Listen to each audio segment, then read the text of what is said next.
Evening বন্ধুরা, welcome back to my channel. সবাই কেমন আছো বন্ধুরা? আশা করি সবাই খুব ভালো আছো। আমার পাশে কিন্তু প্রচুর জিনিসপত্র আছে, আসলে সমস্তটাই কিচেনের জিনিসপত্র। তোমাদেরকে একটা ব্লগে আমি বলেছিলাম কিচেনের জন্য বেশ কিছু জিনিসপত্র কেনাকাটা করেছি, যেটা তোমাদের সঙ্গে শেয়ার করব। আসলে তার মাঝে আর সময় হয়ে ওঠেনি, করে রেখেছিলাম যে তোমাদের সঙ্গে আগে শেয়ার করব, তারপর আমি কিচেনে এই সমস্ত জিনিসপত্র গোছাবো। কিচেনে বেশ কিছু জিনিসের প্রয়োজন ছিল, সেগুলোই কেনাকাটা করেছিলাম। আর একটা দুটো করে কিনতে কিনতে বেশ অনেকগুলো জিনিসই হয়ে গেছে, তাই ভাবলাম তোমাদের সঙ্গেও শেয়ার করবো। রমজান শুরু হওয়ার আগে এই সমস্ত জিনিসগুলো রান্নাঘরে গুছিয়ে ফেলবো। তার আগে ভাবলাম কিচেনের প্রত্যেকটা জিনিস তোমাদেরকে আগে দেখাই। সারা বছর ধরে আমাদের অপেক্ষা করতে হয় রমজানের জন্য। রমজানের আগে থেকে একটু ভালোভাবে প্রস্তুতি না নিলে কি আর হয়? যাই হোক, অনেক গল্প হলো তোমাদের সঙ্গে। এবার একে একে কিচেনের জিনিসগুলো তোমাদেরকে দেখাতে থাকি। সমস্ত জিনিস টেবিলের মধ্যে নিয়ে চলে এসেছি, একটা একটা করে তোমাদেরকে দেখাবো। প্রথমেই যেটা দেখাবো সেটা হলো দুটো কফি মাগ। কফি মাগটা দেখা মাত্রই আমার পছন্দ হয়েছিল। কফি মাগটা দুটো সেট ছিল, তো এটাই নিয়ে নিয়েছি। আমরা যেহেতু দুজন মানুষ, বেশ ভালোই হলো। যাই হোক, এই বক্সটা বন্ধ করে সাইডে রাখি। এখানে আমি কয়েকটা কন্টেনার নিয়েছি, আর এই কন্টেনারগুলো ফ্রিজে কোনো খাবার দাবার স্টোর করে রাখার জন্য খুবই সুবিধা হয়। কন্টেনারগুলো এয়ারটাইট কন্টেনার, এগুলো একটু বড় সাইজের কন্টেনার। এই কন্টেনারগুলো আমি কিন্তু অনলাইন কিনিনি, এগুলো কিনেছিলাম আমি স্মার্ট বাজার থেকে।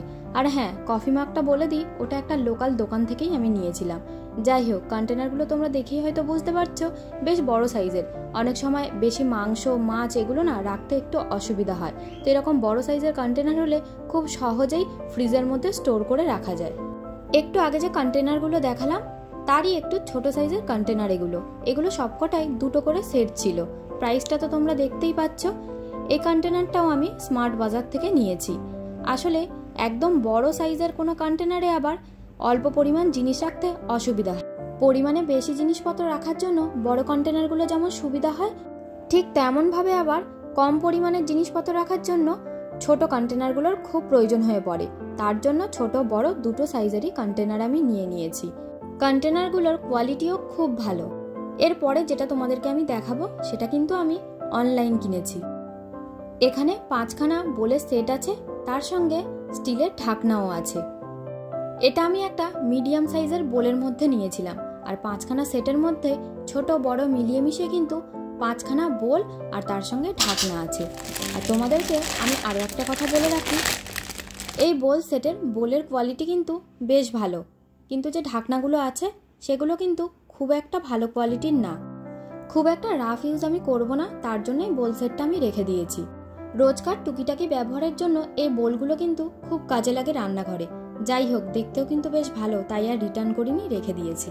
এরপর যেটা তোমাদেরকে আমি দেখাচ্ছি, এই যে কাঁচের জারগুলো, এগুলো কিন্তু এখানকার লোকাল দোকান থেকে কিনেছি শুকনো মশলা রাখার জন্য। আবারও দুটো বোল সেট দেখাচ্ছি। এটা কিন্তু মাইক্রোওয়েভ সেফ বোল সেট। এটা আনার পর থেকে এরকমই রাখা ছিল। এই বোলগুলো একটু বড় সাইজের, একটু বেশি খাবার দাবার গরম করার জন্য এগুলো বেশ কাজে লাগে। ক্যামেরাতে কতটা বড় সাইজের বোঝা যাচ্ছে কিনা বুঝতে পারছি না, কিন্তু বোলগুলো অনেকটাই বড় সাইজের। এই বোল সেটটা আমার খুবই প্রয়োজন ছিল। একটু বেশি খাবার গরম করার জন্য এরকম বড় বোলগুলো থাকলে খুব সুবিধা হয়। বোলের সেট তো তোমাদেরকে অনেকগুলোই দেখালাম, কিন্তু রান্নাঘরের আরও একটা প্রয়োজনীয় জিনিস এখনো দেখানো হয়নি। এখানে 4টে প্লেটের সেট আছে, আর এগুলোও আমি নিয়েছি স্মার্ট বাজার থেকে। বাই ওয়ান গেট ওয়ান ফ্রিতে ছিল। আর প্লেটগুলো কিন্তু একটু বড় সাইজের। রমজানে না এরকম বড় সাইজের প্লেটের খুবই দরকার হয়। আমার খুব ইচ্ছা ছিল এই প্লেটের সেটটা 6টা নেওয়ার, কিন্তু এই 4টেই ছিল, তাই কি আর করা যাবে, 4টেই নিয়েছিলাম। এই প্লেটগুলোর কোয়ালিটি কিন্তু খুবই ভালো। এবার আরও একটা জিনিস না দেখালেই নয়, এখানে একটা 6টা বটলের সেট নিয়েছি মিল্টনের। এখন যা গরম পড়ছে, প্রচুর বটলের দরকার হবে জল খাওয়ার জন্য, আর এই বটলগুলো আমি লোকাল দোকান থেকেই কিনেছি। রমজানে শরবত খাওয়ার জন্য একটু বড় সাইজের গ্লাস হলে বেশ সুবিধা হয়, তাই একটা বড় সাইজের গ্লাসের সেট নিয়েছি। গ্লাসের সেটটায় একটু ধুলো পড়ে আছে, পরে এটা ভালোভাবে পরিষ্কার করে নেব। এখানে দুটো ছোট সাইজের বোল নিয়েছি। এই বোলগুলোতে চাটনি কিংবা সস দিতে খুব সুবিধা হয়, আর দেখতেও কিন্তু খুব কিউট। যাই হোক, এর পরের জিনিসটা দেখানো যাক।